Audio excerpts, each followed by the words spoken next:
Hello everyone, मेरा नाम है यासिर आजम। हम पढ़ रहे हैं चैप्टर जेनेटिक्स।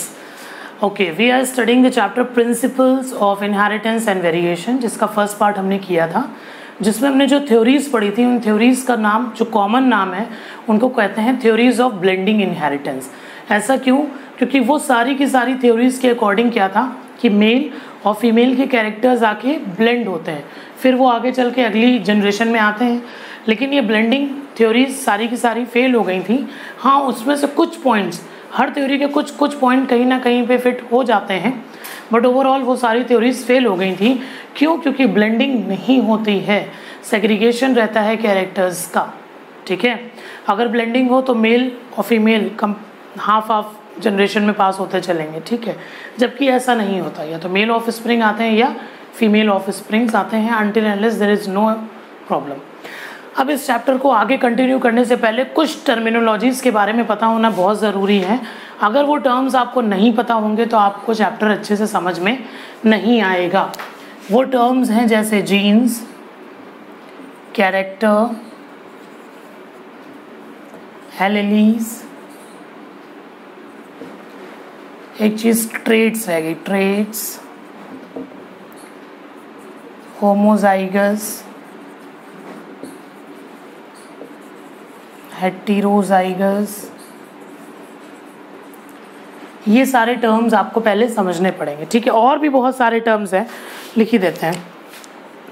फिनोटाइप और जीनोटाइप। सबसे पहले हम बात करते हैं जीन्स की। आप क्लास 10th में भी पढ़ के आएंगे जीन्स क्या होते हैं। These are the unit of inheritance. मतलब अगर हम बात करें क्रोमोसोम्स की, हमारे पास कितने पेयर ऑफ क्रोमोसोम्स होते हैं? 23 पेयर्स होते हैं। ह्यूमन की अगर बात करें तो हमारे पास कितने पेयर्स हैं? 23 पेयर्स। हर एक पेयर आपस में होमोलोगस क्रोमोसोम कहलाता है। ठीक है, तो टोटल 46 हो जाएंगे। तो अगर हम एक पेयर की बात करें तो ये क्रोमोसोम हो जाएगा। ठीक है, होमोलोगस क्रोमोसोम पर या क्रोमोसोम पर जीन्स लोकेटेड होते हैं। ठीक है, क्या लोकेटेड होते हैं? जीन्स, जो किसी पर्टिकुलर कैरेक्टर या ट्रेट के लिए रिस्पॉन्सिबल होंगे। मान लीजिए यहाँ पे जो जीन है वो मेरी आई कलर के लिए रिस्पॉन्सिबल है, तो होमोलोगस क्रोमोसोम पे भी वो सेम जगह पे वही जीन प्रेजेंट होगा। बात समझ आ रही है? सेम जगह पे ही वही जीन्स प्रेजेंट होगा। तो अगर जीन की लोकेशन की बात की जाए तो जो location where gene is present is called locus. यानी इन दोनों का ये क्या है? लोकस। क्या है बेटा? Locus is a place where the gene is present. दोनों क्रोमोसोम पे सेम जगह पे जीन प्रेजेंट होगी। इतनी बात समझ में आ गई। अब ये जीन्स क्या करेंगी? किसी कैरेक्टर के लिए रिस्पॉन्सिबल होंगी। ठीक है, कैरेक्टर और ट्रेट में क्या फ़र्क होता है ये समझ लें। जैसे फॉर एग्जांपल अगर हम बात करें कलर ऑफ आई, तो ये एक कैरेक्टर है। कलर क्या है बेटा? एक कैरेक्टर है। अब कलर दो हो सकते हैं, कई हो सकते हैं। मैं मान लो जैसे ब्लू है या ब्लैक है, तो ये दो कलर के ट्रेट्स हैं। क्या है बेटा मेरे? ट्रेट्स हैं। प्लांट में बात कर लो, जैसे मैंने कहा कि किसी प्लांट की हाइट की बात कर रहे हैं, तो हाइट क्या है? एक कैरेक्टर है। ट्रेट क्या होगा कि हाइट टॉल है कि हाइट डॉर्फ है। समझ आ गई? कैरेक्टर आपकी स्किन कलर, मैंने कहा कि आपका स्किन कलर क्या है? एक कैरेक्टर है। उसका ट्रेट क्या हो जाएगा? लाइट, डार्क, व्हिटिश, ब्राउनिश, जो भी है। बात समझ आ गई? There is a difference between character and a trait. Character कौन डिफाइन कर रहा है? जीन्स, जो कि कहाँ पे प्रेजेंट है? क्रोमोसोम पे। कैसे प्रेजेंट है? हमेशा पेयर में प्रेजेंट है। कैसे प्रेजेंट है? पेयर में। तो ये जो दो क्रोमोसोम पे अलग अलग प्रेजेंट है पेयर में, इसी को बोलते हैं एलीलीज। एलीलीज क्या होती हैं? बेसिकली अगर हम एलीलीज की बात करें, so these are the alternative forms of genes. क्या होती हैं? अल्टरनेटिव फॉर्म्स ऑफ जीन, या जो अलग अलग ट्रेट्स के बारे में बात करती हैं। भाई जीन तो क्या होगा? एक कैरेक्टर डिफाइन कर रहा है, उस कैरेक्टर का ट्रेट क्या है? वो एलीलीज पे डिपेंड करता है। एक ये है, एक ये है। मान लो ये ब्लू है, ये ब्लैक है, तो एलीलीज की अल्टरनेटिव फॉर्म्स ऑफ जीन्स। ठीक है, पेयर में ही प्रेजेंट होंगी। कैरेक्टर समझ में आ गया, ट्रेट समझ में आ गया, एलीलील समझ में आ गया। अब होमोजाइगस क्या है? एलीलील हमेशा प्रेजेंट होंगी किसमें? पेयर्स में। मान लो कोई कलर का एलीली है, आपकी ब्लैक आई का कलर है, तो वो डबल बी से हमने शो कर दिया, ये पेयर में प्रेजेंट है। बात समझ आ रही है? तो ये होमोजाइगस है, ये दोनों कैसे हैं, डोमिनेंट है, मान लो अभी सब समझ में आएगा डोमिनेंट रिसेसिव क्या होता है। ये होमोजाइगस कंडीशन में प्रेजेंट है ब्लैक के लिए, ठीक। होमोजाइगस कंडीशन का मतलब होता है कि दोनों के दोनों जीन्स इंडिविजुअली अपने आप को, नॉट इंडिविजुअली, होमोजाइगस का ये मीनिंग नहीं आएगा, एक सेकंड रुक जाओ। होमोजाइगस का अगर हम सही वर्ड में बोलें तो डिप्लॉयड कंडीशन प्रेजेंट है। कैसी कंडीशन प्रेजेंट है, diploid condition of gametes are present. कैसे इसको और तरीके से समझाया जा सकता है, ये दोनों जीन्स हैं, दो प्रेजेंट है, अल्टरनेटिव फॉर्म्स हो सकती हैं या नॉन अल्टरनेटिव सिमिलर भी हो सकती हैं। तो ये दोनों क्या है, एलिलीज हैं। तो एलिलीज डिप्लॉयड कंडीशन में प्रेजेंट है। कैसे प्रेजेंट है, डिप्लॉयड कंडीशन में प्रेजेंट है। इतनी बात समझ में आ रही है, बात समझ में आ रही है। जैसे अगर हम हाइट की बात करते हैं, प्लांट की हाइट की, तो एलिलीज हेट्रोजाइगसली प्रेजेंट है इस कंडीशन, ठीक है। ये कंडीशन जिसमें एक टॉल है एक डॉर्फ है का जीन आया हुआ है, ठीक है, इसको हम बोलते हैं हेट्रोजाइगस।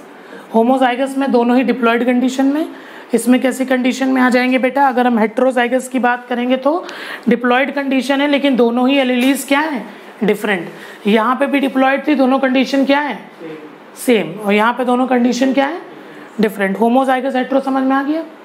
अगला आता है फिनोटाइप और जीनोटाइप। अब ये डिसाइड करते हैं कि तुम दिखोगे कैसे। तो ये तो तुम्हारा जेनेटिक कंपोजिशन हो गया, लेकिन तुम हर सेल के अंदर जीन्स तो झांकते नहीं हो, या जीन्स में लिखा तो होता नहीं BBTT। तुमने सेल खोली, तुम्हारी बॉडी ऐसे हटाई, सेल निकाला, सारे सेल में लिखा GG BBTT। अंग्रेजी तो पढ़ के आई नहीं तुम्हारी बॉडी, तो उसको तो नहीं पता है। लेकिन फिनोटाइप तुम्हारा ज़रूर हम देख सकते हैं बाहर से। फिनोटाइप मतलब फिजिकल अपीयरेंस, आपको जो जीन्स आपके अंदर फिजिकल चेंज करेंगे। आपकी आई का कलर ब्लैक है, आपके बाल करली हैं, तो ये बाहर से हम देख पा रहे हैं, ये सब क्या है, फिनोटाइप। फिनोटाइप क्या है, जो हम आपको बाहर से देख पा रहे हैं। जीनोटाइप जो जेनेटिक मेकअप है, ठीक है, जो कि बाहर से हम नहीं देख सकते। क्लियर है, ये टर्मिनोलॉजीज में तो कोई कन्फ्यूजन नहीं है। कैरेक्टर क्या होता है, याद रखना, कैरेक्टर जीन्स पे डिपेंड करता है। कैरेक्टर के ट्रेड्स हो सकते हैं अलग अलग, ठीक। अब अगर हम इसकी बात करें जेनेटिक्स की, इसमें कुछ लॉजिक हैं जो हमेशा चलेंगे, हमेशा वही फॉलो होंगे। अब जैसे मान लो मैंने कहा एक जीन है जो यहाँ पे प्रेजेंट है, ठीक है, ये एलिलीज हैं, ये इनका जो काम है वो कलर का कैरेक्टर डिफाइन करता है, ठीक है।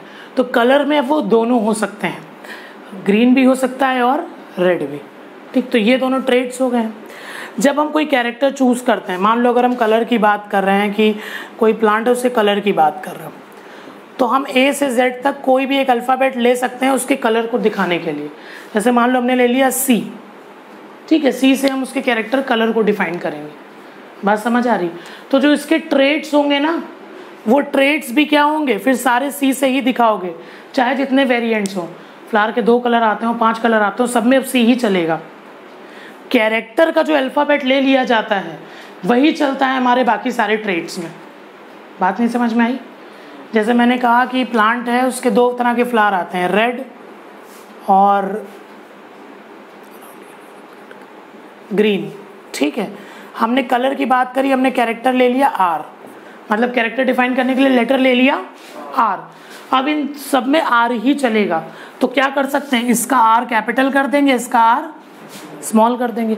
और वेरिएंट्स है, मान लो ब्लू है, ग्रीन है, ग्रीन के अलावा पर्पल है, तो हम R का सुपरस्क्रिप्ट लगा सकते हैं, R1, RQ, RA, कुछ भी, ठीक है। ये कुछ बेसिक लॉजिक्स हैं, बेसिक रूल्स हैं जो हमेशा चलते हैं।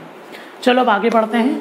हमने कल इससे पहले वाले लेक्चर में पढ़ा था प्री मेंडेलियन एरा, जिसमें हमने देखा था बहुत सारे साइंटिस्ट ने अलग अलग समय पे थ्योरीज दी थी और उनके कुछ अपने तथ्य रखे थे जो एक्सेप्ट हुई और नहीं भी एक्सेप्ट हुई, ठीक है, या जिनके कुछ पॉइंट एक्सेप्ट हुए, पूरी की पूरी थ्योरी एक्सेप्ट नहीं की गई।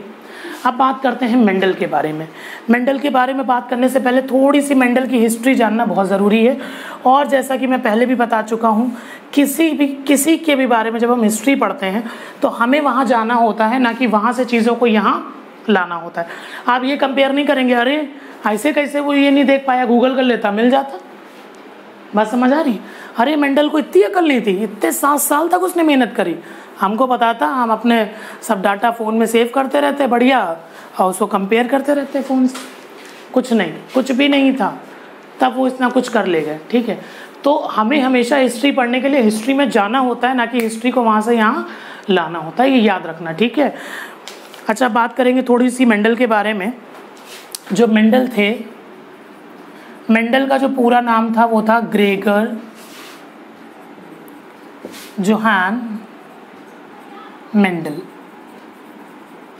ग्रेगर की उपाधि ने जब मिली थी जब ये प्रीस्ट या मॉन्क बने थे उसमें मोनेस्ट्री में, ठीक है। उससे पहले इनका सिर्फ नाम क्या था, जोहान मेंडल। ये बेटा क्या थे, पीजेंट फैमिली को बिलोंग करते थे। पीजेंट फैमिली बहुत ही पुअर फैमिली थी इनकी, लेकिन ये बचपन से बहुत अच्छे थे, पढ़ाई में बहुत अच्छे थे। इनके फादर जो काम करते थे फार्मिंग वगैरह या जो भी अपना लिवलीहुड के लिए करते थे, उसमें मेंडल सपोर्ट करते थे, उनका साथ में रहते थे। तो उस बचपन की इनके जीवन में इन्होंने बहुत कुछ सीख लिया अपने फादर से। ग्राफ्टिंग सीख ली, लेयरिंग सीख ली, प्लांट में इनका काफ़ी इंटरेस्ट था। सोच से ये हमेशा से नेचुरलिस्ट थे, ठीक है। आगे चल के इन्होंने पढ़ा भी, बायोलॉजी के साथ फिजिक्स पढ़ी और नेचुरल साइंस के टीचर भी रहे, ठीक है। तो नेचुरलिस्ट तो थे बाई अप्रोच। इनकी पैदाइश होती है 1822 में, ठीक है, एक छोटे से गांव में ऑस्ट्रिया के, जहां ये पैदा होते हैं, ठीक है। कब पैदा होते हैं, 1822 में ये पैदा होते हैं। अब इस जगह को, ऑस्ट्रिया की जिस जगह पे पैदा होते हैं, उसे ज़ेक रिपब्लिक बोलते हैं, ज़ेक रिपब्लिक, ठीक है। अभी भी मेंडल की जो गार्डन है उसको सजा के रखा गया है उनकी याद के तौर पे, ठीक है। स्टैचू भी उनका वहाँ पे लगा हुआ है, ठीक है। इनको फादर ऑफ जेनेटिक्स भी कहते हैं। कुछ इनके फैक्ट्स लिख लो, क्यों कहते हैं, बाद में कहा गया। जब ये काम कर रहे थे तब इनकी कोई इज्जत नहीं हुई, क्योंकि मेंडल अपने कुछ उन साइंटिस्ट में से एक थे जो अपने ज़माने में वैल्यू ना पाकर बाद में पाए, ठीक है। जो अपने ज़माने से आगे थे, ये ऐसे कह सकते हैं, अपने ज़माने से काफ़ी आगे चल रहे थे, ठीक है। इन्होंने बेटा 7 ईयर्स तक काम किया, अपने एक्सपेरिमेंट्स किए। 1800 कहीं 56 मिलता है, कहीं 57 से लेके 1862 या 63, बात समझ आ रही। ये टाइम पीरियड था इनका क्या, एक्सपेरिमेंट करने का, जिस टाइम पे ये अपना एक्सपेरिमेंट कर रहे थे। वैसे तो मेंडल का जो एक्सपेरिमेंट मटेरियल था ये पी था, पी प्लांट, जिसको हम बोलते हैं पाइजम सटाइवम, मटर जो हम लोग खाते हैं, लेकिन हमेशा से पी नहीं था। इन्होंने कई और चीज़ों पे, हनी बी पे भी रिसर्च करी है, कई और प्लांट्स पे भी करी है, लेकिन जो इनका सक्सेसफुल वो रहा, क्या बोलेंगे, एक्सपेरिमेंट, वो पी पे रहा। पी का कॉमन साइंटिफिक नेम होता है पाइजम सटाइवम, पाइजम सटाइवम। इन्होंने क्या किया, पी की बहुत सारी वैरायटीज़ पे रिसर्च करी, 7 साल तक किया, लगभग 20,000 से भी ज़्यादा वैरायटीज़ ऑफ प्लांट पे काम किया। जैसा कि मैंने प्रीवियस लेक्चर में बताया, लोगों को पहले से नॉलेज थी, 8000 से 10,000 BC पहले ही लोगों को नॉलेज थी कि अच्छे कैरेक्टर को चूज़ करके हम उसको क्या कर सकते हैं, आगे पास ऑन कर सकते हैं, ठीक है। तो वो अच्छे अच्छे प्लांट को सेलेक्ट करके, अच्छे एनिमल को सेलेक्ट करके ब्रीड ऑलरेडी करा रहे थे। ऑल्दो उनको बायोलॉजिकल प्रोसेस नहीं पता था। मेंडल को भी अभी कुछ नहीं पता है, अभी मेंडल लौंडा है, मेंडल को कुछ नहीं पता कि मैं जो करने जा रहा हूँ वो क्या है। लौंडा नहीं है, सम्मान देंगे, मेंडल एक बहुत ही सम्माननीय व्यक्ति है हमारे लिए, क्योंकि भाई ये फादर ऑफ जेनेटिक्स है, इन्होंने बहुत कंट्रीब्यूशन दिया है। तो इनको भी नहीं पता था ये क्या करने जा रहे हैं, ये कितना बड़ा ड्रास्टिक चेंज लेके आने वाला है, ठीक है। तो अगर मेंडल की बात की जाए तो मेंडल ने 7 साल काम किया लगभग। इन्होंने शुरुआत तो बहुत सारी वैरायटीज़ से करी, पहले 32 थे, नहीं 34 वैरायटीज़ ली थी पी की, ठीक है, उस पर काम कर रहे थे। फिर 22 करी, फिर एट द एंड इन्होंने 7 वैरायटीज़ ली, ठीक है। 7 डिफरेंट वैरायटीज़ ऑफ पी पे इन्होंने काम किया, ठीक है। किसने काम किया, मेंडल ने। मेंडल ने पी पे काम क्यों किया, क्योंकि जो पी प्लांट था, एक तो ये आंखों के सामने इनके था मॉनेस्ट्री में, तो इसको ऑब्जर्व कर रहे थे काफ़ी दिनों से। इन्होंने देखा कि जल्दी ग्रो हो जाता है, शॉर्ट लाइफ स्पैन है इसका। कितना लाइफ स्पैन है, शॉर्ट है, 3 से 4 महीने में फुल्ली ग्रोन हो जाता है। भाई किसी एनिमल पे अगर आप रिसर्च कर रहे हैं तो उसकी सक्सेसिव ब्रीडिंग कराने के लिए आपको काफ़ी वेट करना पड़ेगा। आप रैट पे कर रहे हो, रैट को लाए, पाला, उसके ब्रीडिंग टाइम तक वेट किया, ठीक है। और काफ़ी इनह्यूमन लगता है कि जानवरों को मारना काटना, जो बेचारे नेचुरलिस्टिक अप्रोच के होते हैं वो नेचर को इतना हार्म नहीं करना चाहते हैं, ठीक है। तो चूहों को काटना मारना काफ़ी क्या बोलते हैं, दर्दनाक लगता है कुछ लोगों को। बहुत से लोग तो साइंटिस्ट इसलिए नहीं बन पाते हैं कि वो इनह्यूमन एक्टिविटी नहीं करना चाहते हैं, वो चाहते हैं कोई बढ़िया रेपिस्ट मिल जाए जिस पर हम एक्सपेरिमेंट कर करके देखें, समझ रहे हो, उसको मारें सड़ा सड़ा के। हालांकि ये भी नहीं करना चाहिए, ये भी इंसानियत के खिलाफ है। कई बार समझ में नहीं आता है क्या बोलना सही है क्या नहीं। चलो खैर, मेंडल की बात करी, थोड़ी सी हिस्ट्री आपको समझ में आ गई। फादर क्यों बने, ये बाद में फादर बने। ये फादर 2 फादर हैं बेटा इनकी लाइफ में। एक इनको फादर की उपाधि मिली है, ग्रेगर मतलब फादर, ठीक है। दूसरा ये फादर ऑफ जेनेटिक्स क्यों बने? क्योंकि इनका कंट्रीब्यूशन बहुत अच्छा था। बाद में बने, अपने जीवन में ना बन पाए, समझ रहे हो। तो इन्होंने पी प्लांट क्यों सेलेक्ट किया, इससे पहले हम ये बात करेंगे कि इनका काम जो इन्होंने किया उसको इज्जत क्यों नहीं मिली इनके समय में। पहली चीज़ तो ये, उस ज़माने में डार्विन का नाम बहुत ही चल रहा था, उसने थ्योरी ऑफ नेचुरल सिलेक्शन दी थी, तो डार्विन चमक रहे थे। ये सब पैसे वाले साइंटिस्ट थे, ये बेचारे हमारे गरीब थे। इन्होंने अपने काम को बहुत ही एक कॉमन छोटे से पेपर में, जर्नल में पब्लिश किया था, जो कि इतना फेमस नहीं था, ज़्यादातर लोगों की रीच में वो नहीं पहुँचा, ठीक है। जैसे आपके घर में अखबार आता होगा, Amar Ujala, Dainik Jagran, times of India, इसके अलावा बहुत से छोटे चुन्नी बुन्नी अखबार चलते हैं, ठीक है, लेकिन ना वो हमारे वहाँ आते हैं, ना हम उनकी वक़्त करते हैं, ना वैल्यू करते हैं। बात समझ आ रही है? अभी कोई चीज़ टाइम्स ऑफ इंडिया में छप जाती है तो उसकी इज्जत बढ़ जाती है। बात समझ आ? ऐसे टीवी न्यूज़ चैनल्स देख लो, बड़े बड़े न्यूज़ चैनल्स हैं जिस पे कोई भी फर्जी न्यूज़ चल रही, खोलो आजकल वही चल रहा है, नाटकबाजी, पॉलिटिक्स, सियासत, उल्टी सीधी खबरें लोग देख रहे हैं। और जो अच्छे चैनल्स हैं, दूरदर्शन टाइप के चैनल, कोई वैल्यू नहीं कर रहा है। तो कहने का पर्पज़ है कि इनको इनके काम की वैल्यू नहीं मिली क्योंकि इन्होंने अपने काम को सही जगह पब्लिश नहीं किया, पैसा भी नहीं था इतना कि पब्लिश कर पाते। दूसरा, ये पहले ऐसे साइंटिस्ट थे जिन्होंने बायोलॉजी में मैथ्स घसोड़ दी। आज के बच्चे की तो आंखें निकल आती हैं, तो उस ज़माने में तो और ही अजीब लोगों को लग रहा था। रेशियो बता रहे 1:2:3, 1:3:3, फलाना ढमकाना, तो इनको मैथ्स ऐड करने की वजह से भी वैल्यू नहीं मिली। दूसरा, इनका नेचर ही बहुत ही मतलब नॉन एग्रेसिव था। थोड़ा सा जो भी साइंस अप्रोच के लोग होते हैं थोड़े से एग्रेसिव इन बिहेवियर होते हैं, अपनी बात रखते हैं, कन्फ्रंट करते हैं चीज़ों को। थोड़ा सा नॉन एग्रेसिव बिहेवियर था मेंडल का, पैसिव थे। बात समझ आ रही है? तो ये सब इनके लिए लूप होल क्रिएट हो गया, इनके लिए जो है कमियां ऐसी आ गई कि इनका काम सामने लाइट में नहीं आ पाया। अब बात करते हैं पी प्लांट के सिलेक्शन की, कि इन्होंने पी के प्लांट को क्यों सेलेक्ट किया। अगर हम पी के प्लांट के सिलेक्शन के रीजंस की बात करें, कई सारे रीजंस हैं, स्टेप बाय स्टेप सारे के बारे में बात करेंगे।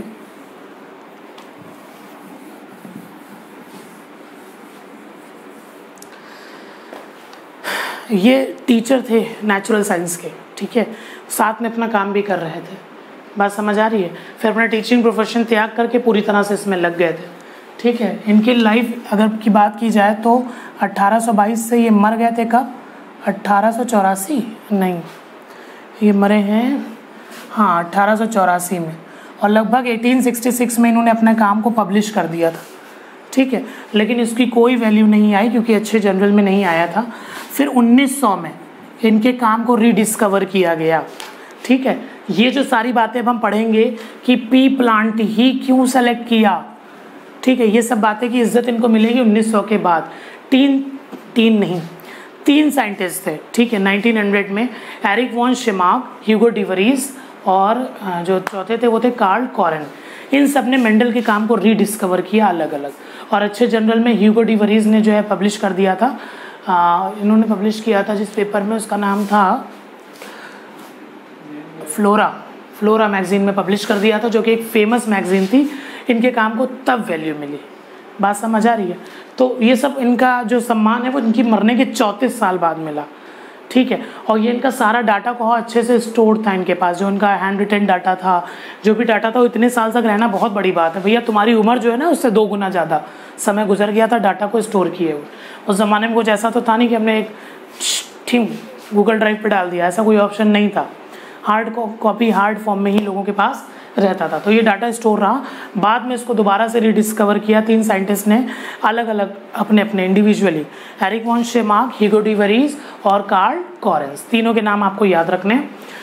1901 में फिर इनकी वाहवाही हो गई, इनके काम को बहुत सराहा गया, फिर ये फादर ऑफ जेनेटिक्स भी बने। पी प्लांट सेलेक्ट करने का रीज़न ये था कि सबसे पहले तो वो शॉर्ट लिव्ड है, शॉर्ट लिव्ड नहीं है, शॉर्ट लाइफ स्पैन है। शॉर्ट लाइफ स्पैन मतलब जल्दी से बड़ा हो जाएगा, जल्दी से जवान हो जाएगा, रिप्रोड्यूस करने के लायक बन जाएगा। दूसरा रीज़न क्या था? भाई जाहिर सी बात है, शॉर्ट लाइफ स्पैन है तो सब कुछ जल्दी जल्दी होगा, यानी अर्ली ग्रोथ हो जाएगी, ठीक है। और ज़्यादा नज़ाकत भी नहीं दिखाता है कि बहुत ज़्यादा तुम्हें केयर करनी पड़े, बहुत संभाल के सम्मान से प्यार से रखना पड़े। तो आफ्टर केयर भी इसकी कम थी। आफ्टर केयर समझते हो? प्लांट तो हमने लगा दिया हमारे जोश के घर में, बढ़िया शेडो वाले प्लांट्स लगाएं कि हमारे वहाँ शेडो में प्लांट्स निकल आए, ले आए नर्सरी से जाके 2000 के। अब उनको केयर चाहिए, खाद मत लो, पानी डालो, बहुत सी चीज़ें करो, कर कुछ नहीं रहो, नल्ले हो पानी बड़ी मुश्किल से डालते हो, तो क्या होगा? प्लांट मर जाएंगे। तो आफ्टर केयर चाहिए होती शो वाले प्लांट्स को। इनको बहुत ज़्यादा आफ्टर केयर की ज़रूरत नहीं थी। साथ में अवेलेबिलिटी ऑफ प्योर वेराइटीज़ थी। अब ये क्या नाटक है भाई, इन्होंने तो 34, 7, 22 कई वेराइटीज़ पे काम किया। Availability of pure varieties, pure varieties का मतलब क्या होता है, बिना किसी मिलावट के। यानी अगर हमने कोई मटर की एक वैरायटी उठाई और उसके टॉल प्लांट्स देखे तो सब टॉल ही टॉल हमें प्योर आराम से मिले जा रहे हैं। क्यों प्योर मिल जाते थे? क्योंकि इसका फ्लावर जो होता है वो थोड़ा सा इस तरह से होता है जो सेल्फ पॉलिनेशन को प्रमोट करता है। आप चाहेंगे तो क्रॉस करा लेंगे, otherwise it is bit closed. आपको मैंने कई टाइप्स ऑफ फ्लावर बताए थे जब सेक्सुअल रिप्रोडक्शन फ्लावरिंग प्लांट पढ़ रहे थे, क्लिस्टोगैमस, चैस्मोगैमस। कुछ फ्लावर बंद होते हैं जो सेल्फ फर्टिलाइजेशन को ही, सेल्फ पॉलिनेशन को ही प्रमोट करते हैं। तो प्योर वैरायटीज़ अवेलेबल थी, क्यों? क्योंकि जो प्लांट था वो सेल्फ पॉलिनेशन को प्रमोट कर रहा था। बात समझ आ रही है? बंद था। हालांकि जो उन्होंने मेंडल ने काम किया है, इन्होंने क्रॉसेस कराए डिफरेंट प्लांट्स में। क्यों क्रॉसेस कराए हैं? क्योंकि इनको डिफरेंट वैराइटीज़ चाहिए थी, इनको हाइब्रिड चाहिए थे। इस प्रोसेस को हाइब्रिडाइजेशन कहते हैं।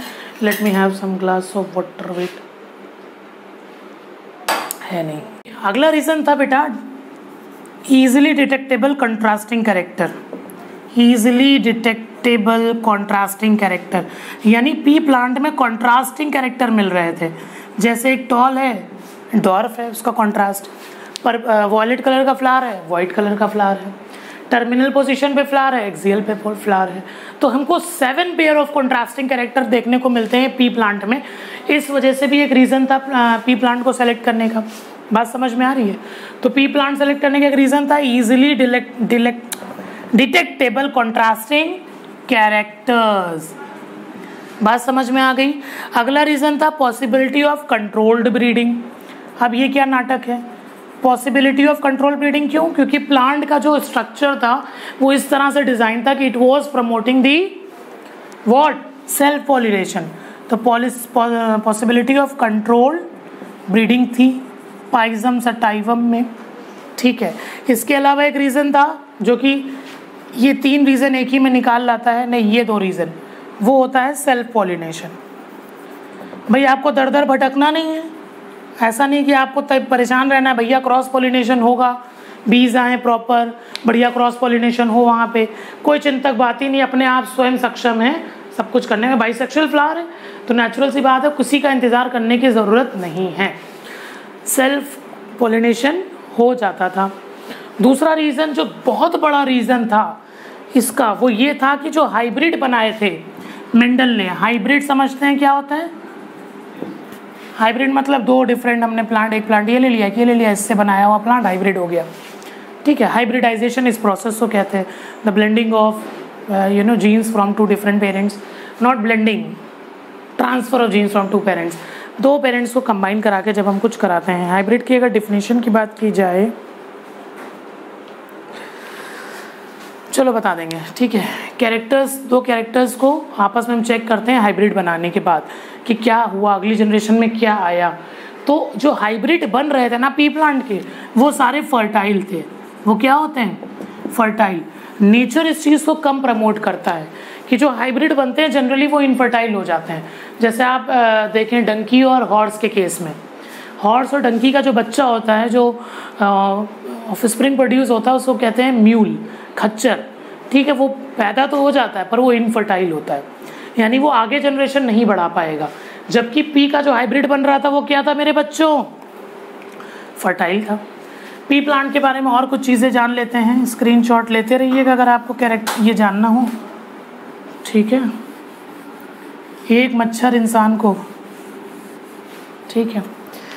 पी के बारे में कुछ और बातें जान लेंगे 7 पेयर ऑफ कॉन्ट्रास्टिंग कैरेक्टर के अलावा। वो ये है कि इसके पास 7 पेयर ऑफ क्रोमोसोम्स होते हैं, 7 पेयर ऑफ क्रोमोसोम। अब ये ऐसा कुछ नहीं कि मेंडल को पहले से पता था कि 7 पेयर ऑफ क्रोमोसोम होंगे, 7 पेयर ऑफ कॉन्ट्रास्टिंग कैरेक्टर हम निकाल लें उसके। बात समझ आ रही है? कोइंसिडेंस था कि इसके जो क्रोमोसोम थे वो 7 पेयर्स में थे, यानी टोटल कितने क्रोमोसोम थे? 14। तो 7n हो गया और 14 इसका 2n हो गया, डिप्लॉयड और एप्लॉयड। शायद डिप्लॉयड और एप्लॉयड की इतनी जानकारी उस ज़माने में नहीं थी। बात समझ आ रही है? पी प्लांट क्या था बेटा? पाइजम सटाइवम, जिसका जो क्रोमोसोम थे वो कितने थे? टोटल 7 पेयर्स थे, out of out of which जो सारे कॉन्ट्रास्टिंग कैरेक्टर हैं वो क्रोमोसोम 1, 4, 5 एंड 7 पे पाए जाते थे। किस पे? 1, 4, 5 एंड 7। अब इनमें से भी सबसे ज़्यादा कैरेक्टर कौन दिखाता था?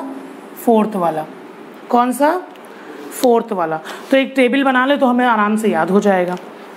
दो चीज़ें याद रखो, जैसे मैंने अभी आपको एलेलीज बताए थे, होमोजाइगस और हेट्रोजाइगस, यानी कैपिटल टी वो कैपिटल टी स्मॉल टी, ठीक है, ये स्मॉल टी, ये होमोजाइगस है, ये होमोजाइगस है, ये हेट्रोजाइगस।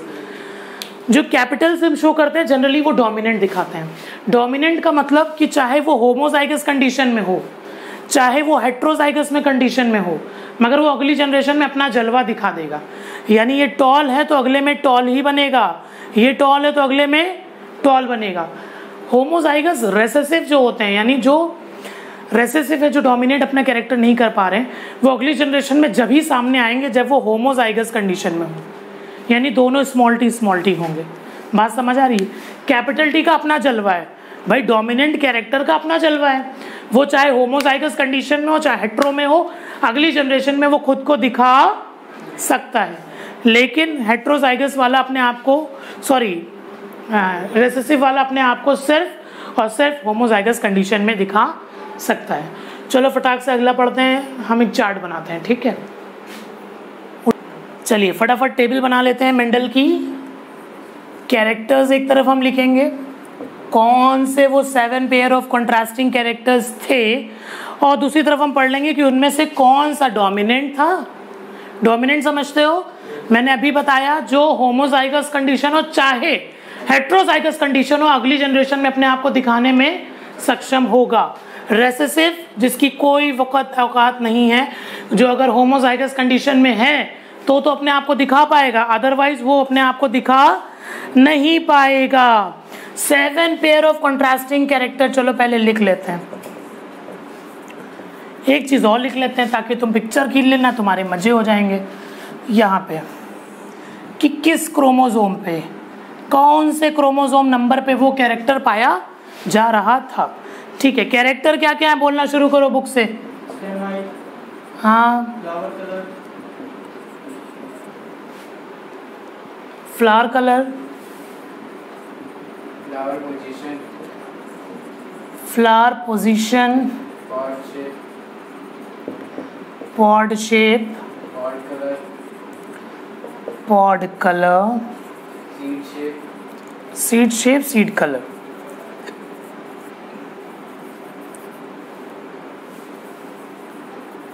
यही तो है।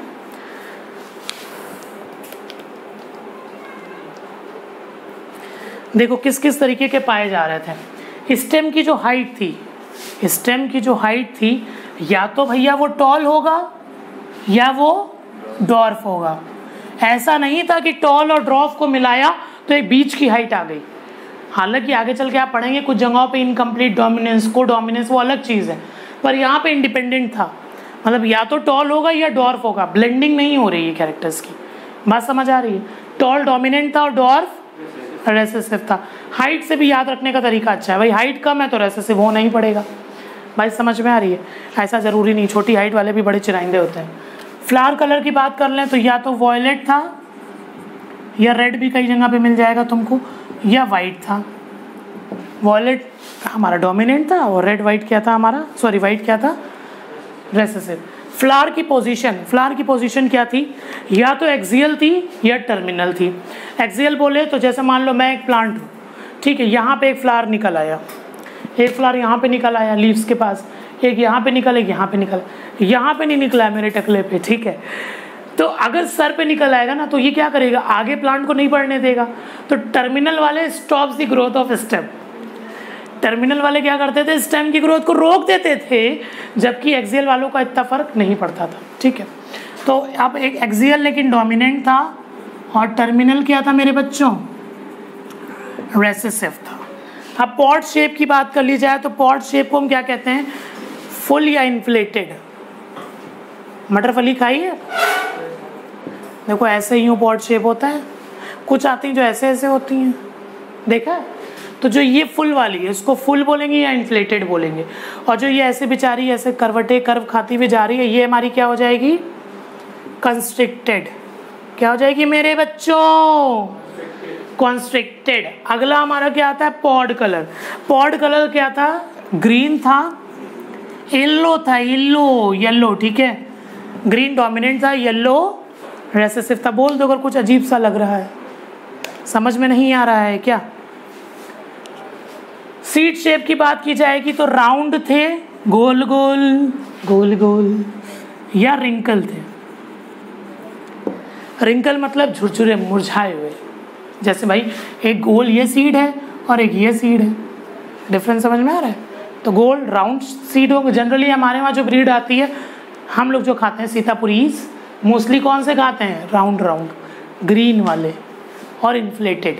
कैरेक्टर्स देखना मटर फली को खोल के, इसका मतलब नहीं और वैरायटीज़ नहीं आती हैं, हमारे पास जो वैरायटी आती है वो डिफरेंट है। टोटल तो उन्होंने 34 वैरायटी पे काम किया था, लास्ट में आते आते 7 पे उतरे थे, ठीक है। अब बेटा लास्ट बचा सीड कलर। सीड कलर क्या होता है, या तो येलो होता है या ग्रीन होता है। अब बेटा ये सब क्या है, कैरेक्टर्स है। हाइट एक कैरेक्टर है। अब यहाँ पे और अच्छी क्लियरिटी मिलेगी चैप्टर की, इधर देखो, स्टेम हाइट क्या है, एक कैरेक्टर, ये दोनों उसके क्या है, ट्रेट्स।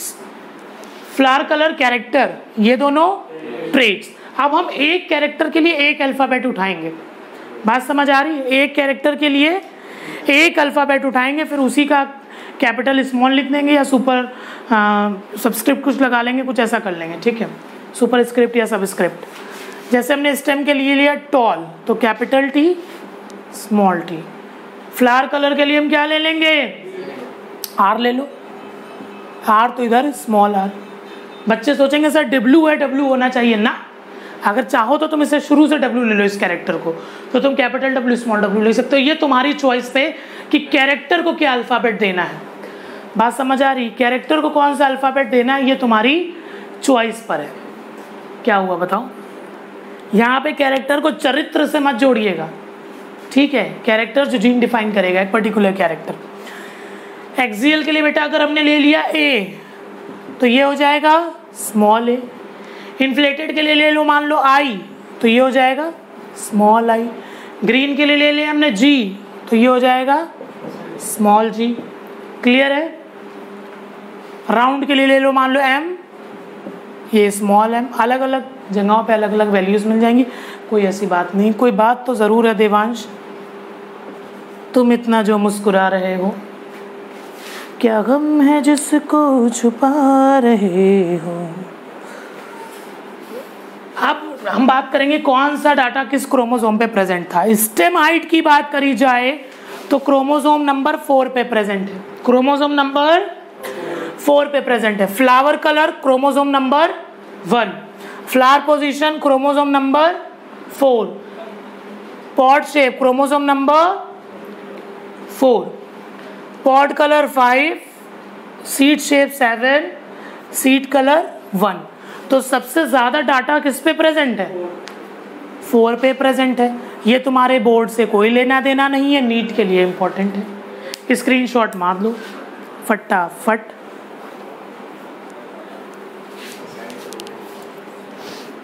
चलो समझ में आ गया बेटा। There are 46 chromosomes in our body, ठीक है। Each chromosome have certain specific genes, okay. जब हमारा फ्यूजन ऑफ गैमीट्स पढ़ा था आपने, स्पर्म जाके रिलीज करता है, रिप्रोडक्शन में मैंने पढ़ाया था, ओवम के अंदर सारे अपना न्यूक्लियस रिलीज कर देता है, उसके अंदर 23 क्रोमोसोम्स हैं भाई, हाफ होके आते हैं, 23 फीमेल के आपस में मिल जाएंगे। तो हर एक क्रोमोसोम पे कोई ना कोई डाटा है, कोई तुम्हारी स्किन कलर के लिए, हेयर कलर के लिए कौन सा प्रोटीन बनेगा, हर क्रोमोसोम पे कोई ना कोई डाटा है। इसी तरीके से इसके पास 14 क्रोमोसोम्स हैं, आउट ऑफ दैट 14 7 मतलब मान लो हमने भाई इसमें भी आगे चल के मिलेंगे 7 तो उन 7 में से सिर्फ 4 पे बेसिकली आपका सारा डाटा प्रेजेंट है। वो 4 कौन से हैं, क्रोमोसोम नंबर 1, 4, 5, 7। उन चारों में सबसे ज़्यादा किस पे प्रेजेंट है, क्रोमोसोम नंबर 4 पे। किस पे क्या प्रेजेंट है वो मैंने आपको अभी बता दिया, ठीक है। तो आज हमने क्या क्या पढ़ा? आज हमने बेसिकली बेटा ये पढ़ा कि मेंडल की हिस्ट्री क्या थी। गरीब फैमिली से बिलोंग करते थे, 1822 में पैदा हुए थे और बचपन से इनका इंटरेस्ट था नेचुरलिस्टिक चीज़ों में। ये पढ़ाई में अच्छे थे, इनको मॉनेस्ट्रीज ने पिक कर लिया, इनको पढ़ाया लिखाया। ठीक है, पढ़ाया लिखाने के बाद इनको जॉब भी थी, टीचर की जॉब भी इनको मिली। साथ साथ ये 7 साल काम करते रहे पी प्लांट पे। 7 साल में इन्होंने बहुत सारी वैरायटीज़ ऑफ पी पे काम किया। पी सेलेक्ट करने के बहुत सारे रीज़न थे। शॉर्ट लिव था, ईजिली अवेलेबल था, ईजी ग्रोथ थी, आफ्टर केयर कम थी। बात समझ। 7 पेयर ऑफ कॉन्ट्रास्टिंग कैरेक्टर्स मिल गए। ये कॉन्ट्रास्टिंग कैरेक्टर्स क्या क्या थे? Stem height, flower colour, flower position, pot shape, pot colour, seed shape and seed colour. अब इनको लेके इन्होंने आगे क्या करा है? हाइब्रिड्स बनाए। प्रोसेस ऑफ हाइब्रिडाइजेशन, यानी कि अब अगला स्टेप जो है वो हमारा प्रोसेस या स्टेप्स टू एक्सपेरिमेंट्स। क्या इन्होंने स्टेप्स उठाए? किसने? बाबा मेंडल ने। कौन कौन से स्टेप उठाए? सबसे पहले जो सेलेक्ट करते थे वो हम पढ़ेंगे अगले लेक्चर में। आज के लिए इतना काफ़ी है। Keep watching my video, like it, share it to your friends. Thank you everybody.